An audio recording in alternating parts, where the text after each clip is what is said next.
were made in 2020 and in 2021. And we intend to do a full 5-year review of the handbook, kind of a deep dive, in 2023 with implementation at the 5-year mark next year. But for this year, because we do a quick review every year, we did call out a few items that we wanted to bring to your attention, which were discussed at the last meeting. And I will outline those for you now. The first item on your bulletin list is actually new. I added that since your last reading of it at the last meeting. It was an omission on my part. It should have been included, but we are asking council to consider increasing the emergency callback pay for when we have to call employees back in for instance, Christmas night when we got that rainstorm that created the ice on the ground and we called them back in to help. If there's an electric outage, something like that. Callback pay would be increased from $90 to $100, and that's for 2 hours of their time. And that has not been increased as far back as any of us have been here, that we could find in records. And there were 52 callbacks this year. So just for reference, that it would be a difference of about $520 to the books. In terms of holidays, I recommended at the last meeting the consideration to add Martin Luther King Jr. Day to our list of holidays to more closely align with the state of Kansas. About a third of you suggested that we add that holiday but also keep Good Friday because of its significance to the community. So I made that change. I included Martin Luther King Day, kept Good Friday, but removed the floating holiday that was up for consideration last time. So it wouldn't be keeping all of them, but because there was some discussion about the potential to leave Good Friday, I made that change. So that's up for your discussion, how you would like to work with those within those holidays. Bereavement leave, there were no changes to that other than the clarifying language that was suggested to add per occurrence. So that change has been made. The nursing mothers policy, we did clarify with HR partners that the 1 year time frame is standard. It's just standard language for a policy such as that, but that it would be at the discretion of the city beyond that if we wanted to extend it. No change to family and medical leave. That is just standard, more current policy. Community service day, no changes to that, but I left that in there for you to discuss. Infectious disease policy and drug and alcohol use are previously approved policies that have been distributed separately from the handbook for the last couple of years. We're just incorporating them into the manual. So these are just incremental changes and kind of a high-level review. Again, anything beyond that, you did have a full copy of the manual in your packet, but anything beyond that would be something that we would consider in 2023 for 2024 for that 5-year review. This is just a small list of changes for this go around. So we as staff would recommend a motion to improve the employee handbook as presented. However, it is up for you to discuss tonight based on the changes that we brought forward to you or any other questions that you had. There appears to be, there's several ways that council can go on this. You could approve it as it is presented. You could decide not to approve it and to wait for the next go-round next year. Or you could discuss making some of the changes when leaving some of them. Two things that I wanted to at least talk about on the holiday. Our administrators, of course, trying to get this closer to what the state has. The problem, of course, is that we have 10 holidays currently, but that includes Christmas Eve and Good Friday that are not state of Kansas holidays. So if you do add the Martin Luther King, it does add an additional day. So we would have 11 paid holidays, and that is without doing the discretionary day. The state doesn't have, as I said, Good Friday doesn't have Christmas Eve, but it does have Martin Luther King and the discretionary day. So if you accept it as presented, that will change from 10 days of holiday to 11. Then the community service day is something that, we are trying, of course, we want to encourage city staff to volunteer. That doesn't necessarily have to be written in this particular case, and maybe that's something that can be reviewed later, as any of us could. So with that, council, are there questions for city administrator? It's not from me. And discussion. Yes, please. I guess I'll ask, so we are talking about adding a vacation day and adding the community service day, so that's 8 hours per employee. That's actually 16 hours per employee. How are we gonna fund that, I guess, would be my question, or the impact that would have on our budget. Normally, wouldn't this be discussed during the budget time? I'm just curious how we would pay for that, I guess. To clarify, holiday, not a vacation day. Or, I'm sorry, did I say? Yeah. Okay. I'm in from Europe. Every day's holiday. No, vacation. I had it backwards.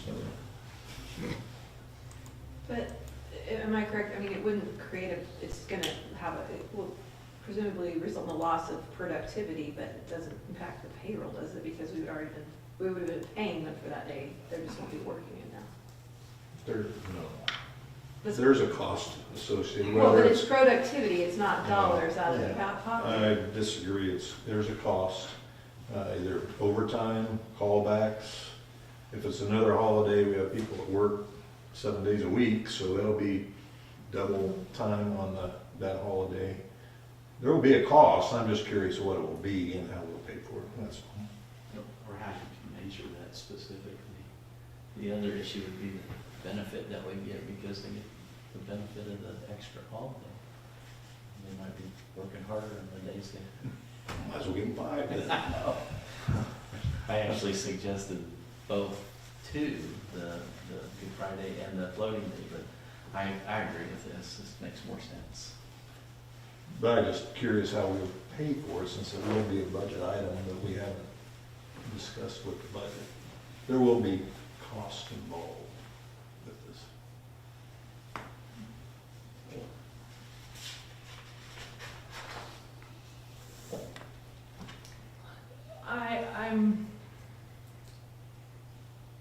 It's a complicated question, Councilmember, because when we looked at this, we looked at it from the point of, it is a holiday, and we already consider all of those holidays. I was trying to, when we were reviewing it, align it with the state. In my mind, I wasn't looking at the exact dollars of what it would cost. I was looking at the holidays themselves and trying to better align with the state. So if you're looking for an exact dollar amount, I don't have that for you, but we could certainly do the financial analysis associated with the exact cost to the holiday and do that as part of next year's budget, if that's the council's direction. But how do you do that? I mean, how do you budget for unexpected callbacks not related to a new holiday? I mean, I mean, it's not different, is it? I mean, can't guess precisely when that. I mean, if you had 50 days last year, you said, right? 52, we had 52 callbacks in 2022. And this year it was on Christmas Day, which was a holiday. Correct, but because the holiday was on Saturday, the observed holiday was on Friday, so they got callback pay. They did not receive double time, or time and a half was callback pay. But the business side of it, there is a cost associated with giving people a day off. I mean, it's, the thought that there's not doesn't make business sense to me anyway. But just throw out an example. Let's say you have 37 employees. Is that what it is roughly? Full time. So 16 hours, that's roughly that pay is worth $13,000, roughly, I would guess. That's a guess. But I'm just guessing, I don't know what the average wage is, but there is a cost associated with it, and I think just being fiduciary, if I need time off, that's, I understand, I'm fine with that as long as we know how we're gonna pay for it, that's. I also think there's a lot of other variables, like employees being happy where they are, that we don't have to retrain people every 6 months because they're leaving because we're not a good employer. So, I mean, there's lots of, I mean, you're just throwing up stuff that might happen. I'm throwing up stuff that might happen too. So, I mean, I think there's a lot of variables you can't quantify. For recruitment, we advertise we have 11 paid holidays instead of just 10 or less. I don't know, correct, you can weigh in between, you're right, there is a cost. It could be measurable, but. But my point is, as a fiduciary, as a council, can we approve something that we're expending money that we're not approving? I mean, or we don't know where it's coming from, that's my question. But I'm guessing you know what line item it comes from. Yes. So, I mean, Have we we do know where it's budgeted coming for it? from. then we budgeted for I mean, we've had surpluses for, so I'm guessing it's not a big an issue of where it comes from, but. I want, here again, you're discussing this, and you can come up with, what you'd like to do. It is good to treat staff well, of course. One concern that I have is that, because last time, the last meeting, it was 11, plus there was going to be a discretion, or the volunteer day, so 12 days. Then it turned out that it was kind of a miscalculation because the state only has 10. Tends to be the upper limit. I don't know if there are a lot of places that have more than 10. And something else that I want you at least to think about is that means that there are 10 holidays that City Hall's closed. So those are 10 more days, 11 days that people can't come and get services. So keep that in mind as well. Me personally, I would probably add Martin Luther King. I think that's a justifiable goal, but I probably would have pulled out Good Friday or Christmas Eve, so we ended up at 10. But that's where we're at. That's what's. Another thing that I find kind of interesting too is whenever you do an 8-hour thing, but you split up into 4 2-hour segments, the amount of staff time involved in trying to figure out what 2 hours this person's not going to be here 4 times a year for each person, instead of just saying, hey, you get 1 day to volunteer a year, that'd be a heck of a lot simpler and a heck of a lot more, I don't know, less bureaucracy, less trying to figure out who's going to cover for 2 hours here and 2 hours there and everything. It seems kind of odd. Or the flip side is it's easier to cover for 2 hours than 8. Well, it depends. I mean, what if you make that whole department where now they can't do what they need to do for 2 hours because there's only 1 guy left there and they have to have 2 guys to have somebody in case something bad happens, an emergency, like with lineman work or something. I mean, I just don't foresee it as how do I put it, useful as having 1 day off and making it a little more but I mean, that might be more of a thing for each department head to kind of know if that's an issue. I mean, have we asked them about what kind of strains that would possibly cause having 4 2-hour days a year for every employee? But it says with advance notice and permission from the, so I mean, I think that that's part of the policy is that the employee and the department head would discuss about the impact of this micromanaging. Let's say it takes 15 minutes each time that happens, though, to figure that out. Instead, now they're spending an hour a year figuring that out per employee instead of 15 minutes for 1 day. I mean, you're quadrupling the amount of time investment and making sure to allocate people correctly and everything. I don't know, I found that a little weird, but I mean, if nobody else has an issue with it, then maybe I'm overanalyzing it. I think the idea was, and that the administrator, I think if I understand her correctly, is this is time off during the actual work day. So it's not just get a free day and go, taking off the Friday, because sometime during the year I'm gonna volunteer for 8 hours. So, you know, I believe do we have staff that volunteers and We do. the rest of things? We have staff that, you know, are involved in local committees and, you know, Hillman's Fest Committee or something like that. And, you know, we have the discretion to allow them to do that, to do it around their lunch hour or something like that. And so this is not something completely new. We are already kind of doing this. So, you know, but not a whole day. We don't, if they want to take a whole day to volunteer, they would take a vacation day to do that currently. Yes, So- except that what if they were like, we're on the board of the foundation meets at noon, and so they take the hour more than that. You would currently, if that were the case, would probably let them go. And so I don't know, I just want you to think, maybe this isn't even needed. It's like, that's, I think, how we want the city. If somebody's going to go off to a lunch meeting or a 2 o'clock meeting, they should be able to do that. I don't, you know, kind of what Emel's saying, it's. I mean, I feel like doing it informal like that almost would be easier, because then it's a thing of convenience. It's like, oh yeah, sure, go ahead, take an extra hour today. That's not a big deal, versus get a prior approval and, I don't know. Well, I think Lindsborg goes around because of volunteering, but it's volunteering. If you're paid for it, it's not volunteering. But I think it's important that we all do everything we can to encourage people to volunteer. And without it, we wouldn't be what we are today, for sure. But and I guess where I get confused would be where the lines of volunteering blur with just fulfilling a duty of the city. Because a lot of our staff, I think, are integral parts of our volunteer community, and when they're there, it's kind of a city business anyway. So I don't know what I'm saying. But So was I saying that, because it doesn't really hurt anything, I To mean, me, it's just kind of.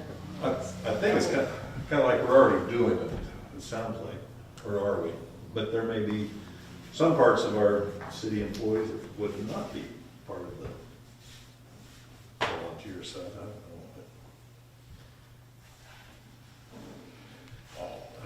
A procedural question more than anything at this point.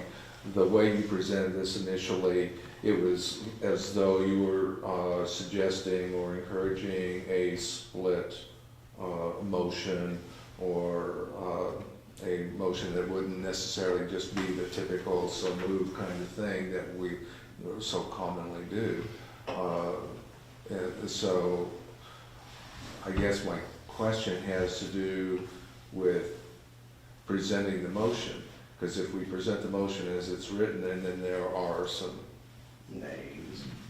people, well, not necessarily nays, it's just, do we then present a motion that would only cover the callback and the holiday or whatever? And, you know, so I'm confused about how we proceed from this moment here, because there's some legitimate concerns being raised, but everything is packaged into a single motion. Well, I think that there's several things you could do. Any one of you could make after we finish the discussion, presumably, you could make a motion to approve it as presented, or somebody could make a motion and say, I would move that we do the callback policy, bereavement, nursing mother, you know, and list 4 or 5 of them, or we could table the whole thing. Table to what, And it could be, to what outcome, I guess, you know, what would be brought back? well, first of all, I want to acknowledge that our city administrator and our city clerk have worked many hours on this, and I appreciate that, and I think we should all appreciate, no matter where you fall on this this employee handbook presentation or suggestion. That will continue, and it's going to be revamped next year, so you can do that two ways. You can still come back to the next meeting or two, and we could do part of this, or you could just wait. There's lots of choices here. I look at the employee manual, and it has grown up over the years, piece by piece, and if you print it out, that's what it looks like. Piece by piece, there's a lot of it that needs to be revamped. I think they did a wonderful job in picking out some possibilities, really do. But it does need a lot of revamping. There's just language that's old and needs to be sharpened up. So just the question is, do you want to try to do some of these things, or do you just want to wait, or do you want to do all of these things? Yes? Mayor, I would like to make a motion to approve the employee handbook as presented. Second. Okay, we have a motion, a second. Questions on the motion? Okay, I think at least since, I don't know if we need a roll call, but I think we probably should do that. I think you don't need to, but I think it'd be wise in a situation like this. Okay. Okay, questions on the motion? The only thing I'd do is, can you do a vote to make one specific change to it? Do a vote, I'd like to make a motion to amend it. I think we have to vote this up or down, right? And then it Yeah. goes from there. That's correct. And if you don't want to, let's say the council talks about it more and decides, oh well, there is a piece I want to change before voting on the whole thing. At this point, the motion can be withdrawn, and then that can be addressed. So, but after the council votes and the council decides yes, we're going to approve it, you wouldn't then want to go try to make a bunch of changes. So, in other words, if you're looking at this and thinking, oh well, I really don't agree with X, Y, or Z, the appropriate vote would be no if you were going to vote on the entire thing, if that makes sense. I think so. So if at this point the motion is to approve the entire handbook as presented, and if we can continue to discuss that motion, and if it's votes and it passes, then that is as presented will be incorporated into the handbook. If it fails, then we can continue to discuss just portions of it, or we can move forward and come back with another suggestion next time. Yes. So to follow up the motion, I would say that I think since we do know that a larger revision of the handbook is already planned, that I would suggest that we go forward with the suggestions that the staff has brought forward and that we have discussed on 2 occasions. And understanding that should there be any unforeseen budgetary or other procedural challenges with administrating the handbook as presented and approved tonight, that we could make those adjustments when we do the full-scale revamp as scheduled for later this year or next year. Further discussion, questions on the motion? I don't know if it's discussion or speech, but I want to just say that I'm going to vote no, just because there will be a cost to this that I think we must account for somehow. That's the reason why I will be voting no, but I also, my speech is I appreciate our staff.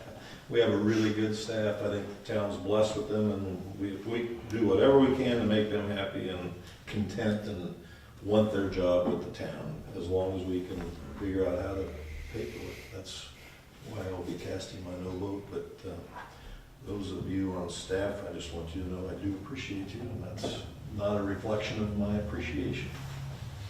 Thank you. The only one for me was really, I'd prefer to see a flexible holiday rather than Good Friday. I'd prefer for people to be able to decide what particular personal holiday they want. Further questions, discussion on the motion? Okay, seeing no further discussion, we'll have the city clerk call roll, please. Councilmember Smith, Yes. Bruce, Yes. Siebel, Yes. Presley, Yes. Corwin, Yes. Gallen, No. Vanderway, Yes. Peterson. No. Okay, thank you, council, motion passes. And thank you for your discussion and diligence on this. And again, I want to thank Christy and Roxy for their work. And I do also, once again, point out that there will be further revisions to this handbook. And I think everybody agrees it needs to be done. Okay, so with that, we will move to item B, parallel generation. And I will again call on our city administrator. Thank you, Mayor. Once again, here is parallel generation and our attempt at bringing forward to you an ordinance revision as it deals with a grandfathering agreement into net metering.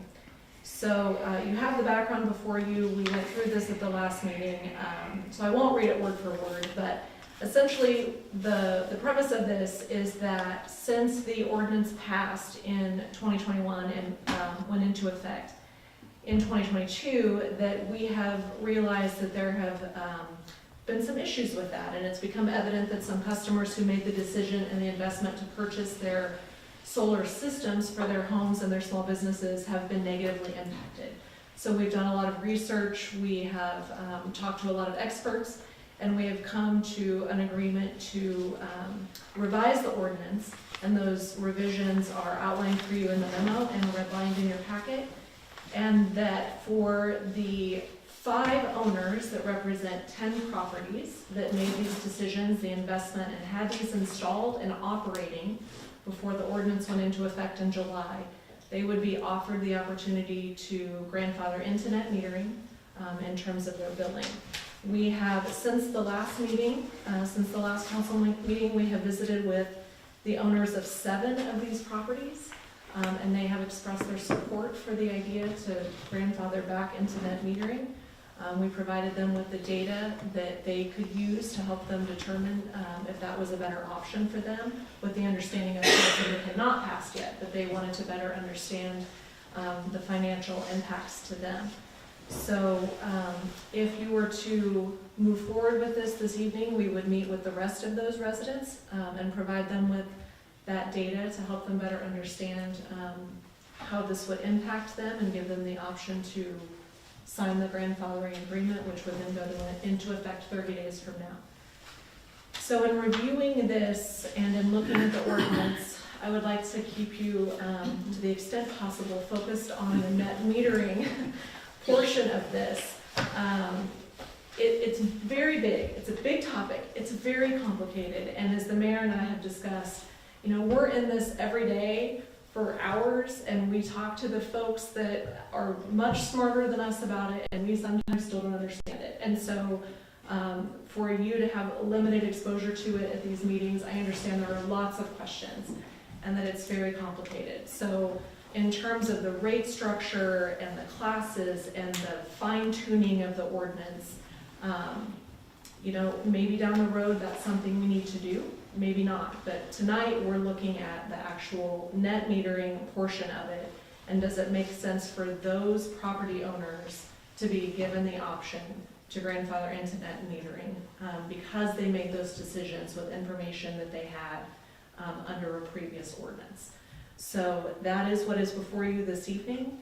You should have a redlined version of it so that you can see the changes. No changes have been made since the last time you saw this at the last meeting, and then you have a clear version of it with all of the changes incorporated, as well as a draft of the actual grandfathering agreement. So Chris was unable to be here this evening, so a third of our trio is not here, but David is here in terms of if there are any financial questions involved, and then I will also do my best to answer any questions, but nothing has changed since the last time we read this, so I'm hoping that that it was clear as mud at the last meeting. And that you will approve the ordinance 5401 and the net metering grandfathering agreement as presented. Thank you. Questions for the administrator? Last time we were discussing all this, you made the comment that you've gone to Kansas City numerous times for this, but I don't think you mentioned who you were talking to in Kansas City.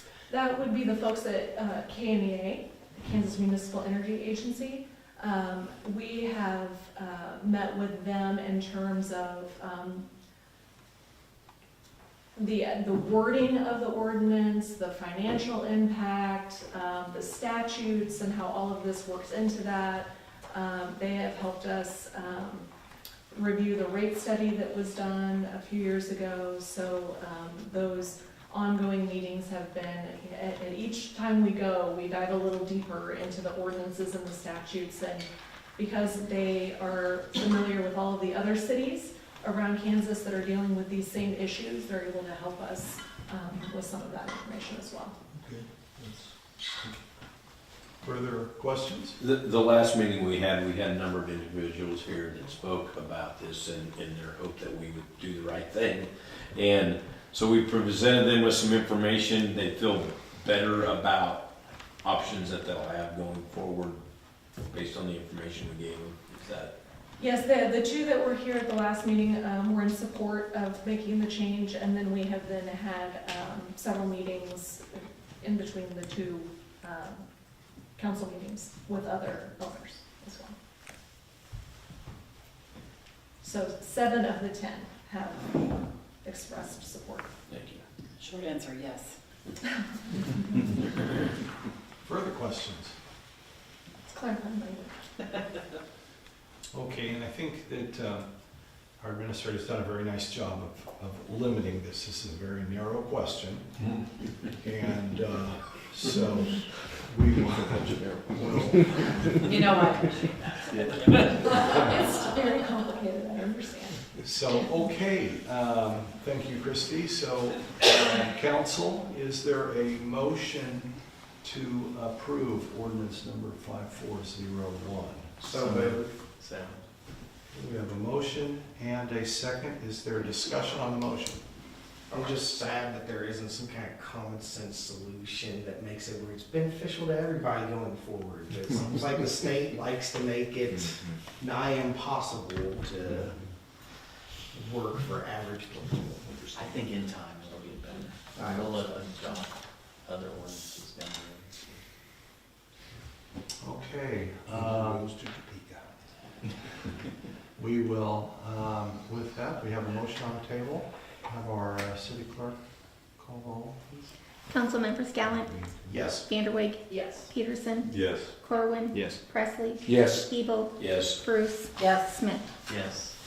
Thank you, council. Thank you to our city clerks. The motion passes. We'll now move to item number 10, new business, a lexical policy manual renewal. We call on our chief of police, Michael Davis. Good evening, Mayor, Council. I come before you asking to renew our subscription with our lexical policy management. In June of 2020, at the council meeting, the previous city council approved the police department's subscription to the lexical policy management system. At both January 2021 and January 22 city council meetings, the city council approved the renewal of those subscriptions. As we start the 2023 year, our annual subscription to the policy management system is due as part of our negotiated agreement. We're receiving a 15% discount on the rate for the year's renewal. The cost for this year's subscription is $5,389. So I'm asking for a motion to approve $5,389 for the discounted annual subscription renewal with Lexipol for our policy management needs. And I'm open to any questions. Are there questions for our Director of Public Safety?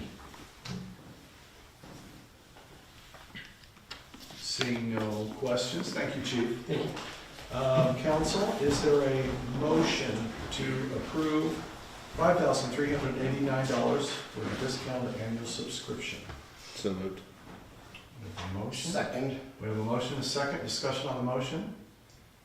Seeing no discussion, we'll have our city clerk call roll, please.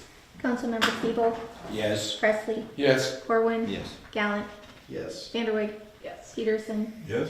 Smith, Yes. Bruce. Yes, I always get nervous when I'm last, right? She doesn't want Never to be again. left. Thank you, council. Motion passes. We'll now move to item B, the city fee schedule. I'll call on our city clerk to lead us in that discussion. Ordinance number 5404 would amend the city fee schedule for fees related to court-appointed attorney hourly rates and the refuse service that was the rates that were approved at the December 5th, 2022 meeting.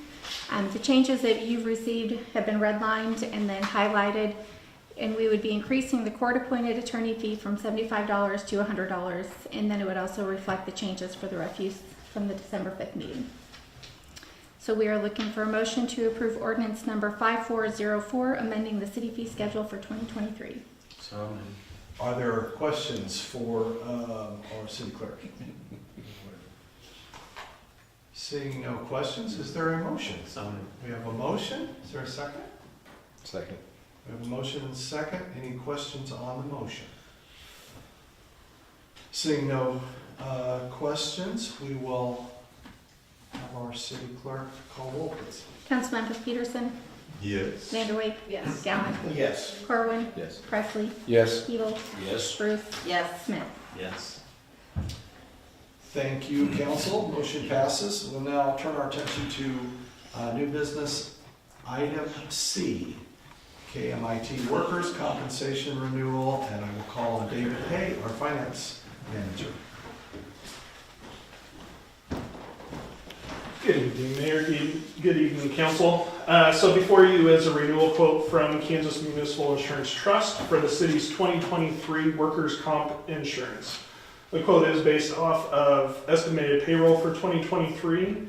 The cost average is driven by an experience modifier, so a multiplier used to calculate workers' compensation premium. This shows how the organization's worker comp claims compare to others in our industry. Anything below 1 is considered good, and the city has been rated at a 0.73 for 2023. It's slightly better than the previous year, which was 0.74. KMIT also offers a premium discount based upon various criteria affecting the city's safety rating for 2023 based upon a low experience factor. A 10% discount is being given, which is what it was the previous year. So today, we are asking for a motion to approve the 2023 KMIT workers' compensation insurance in the amount of $25,831. Are there questions for David? Do we have any idea what the NOC stuff at the very bottom is going to be? I mean, that's an extremely high rate. That is just based off of what we had previously, the previous payroll. So they look at what our 2022 payroll is and compensate it based off that. What were those employees doing that they weren't able to classify under something like sewage or, mechanical or? Those would be any of the contractors that come on site or anything like that. Okay, all right, so like engineering type people and stuff, or something more along the lines of like subcontracting? Correct. Okay, subcontracting. David, how much was the amount you said? $25,831. Curiosities, the subcontractors and stuff, they're not 1099? Yeah, they are. That's why I was just thinking about that too. I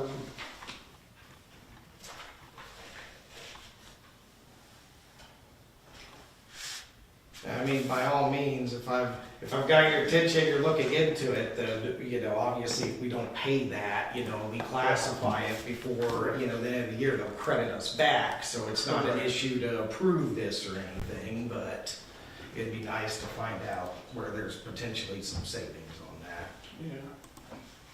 I think last year, David found some savings. Yeah, because we were paying for EMS on it, and I was like, oh no. So I suspect we can look into that. And I'll definitely look into that. Has to be just like you said, an employee or two that aren't classified underneath the other.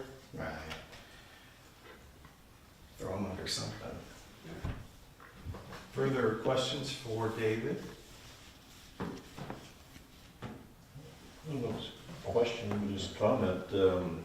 I think staff should be commended for keeping this mod rate where it is. I'm sure there's a lot of safety training and other things you guys do to be able to do that, and to the employees for working safely. Accidents do happen, but to keep it that low for as long as we have, I think you guys are doing something right, and I think we should thank them for that.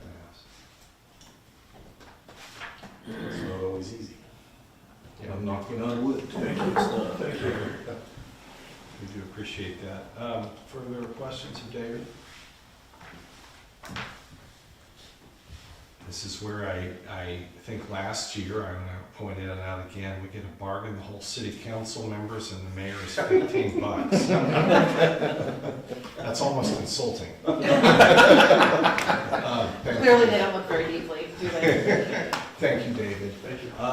Council, is there, you got a recommendation for a motion to approve the 2020 through 23 KMIT workers' compensation insurance in the amount of $25,831. Is there a motion? So moved. Second. We have a motion, a second. Questions on the motion? Seeing no questions, we'll have our city clerk call the roll. Council members Presley, Yes. Corwin, Yes. Peterson, Yes? Vanderwijk, Yes. Galvin, Yes. Smith, Yes. Bruce, Yes. Siebel. Yes? Thank you, council. Motion passes. We'll turn our attention to item number 11 and ask our administrator, is there an executive session this evening? That's why she easily slid into her second year, because she has reduced the amount of executive sessions. Let's do her credit. So, yes, one so far this whole year. Item 12, is there any other business come before council? Seeing no further business, I would take a motion to adjourn. So moved. Second. Have a motion second. All in favor, signify by saying aye. Aye. Opposed, no. We are adjourned. Thank you, council.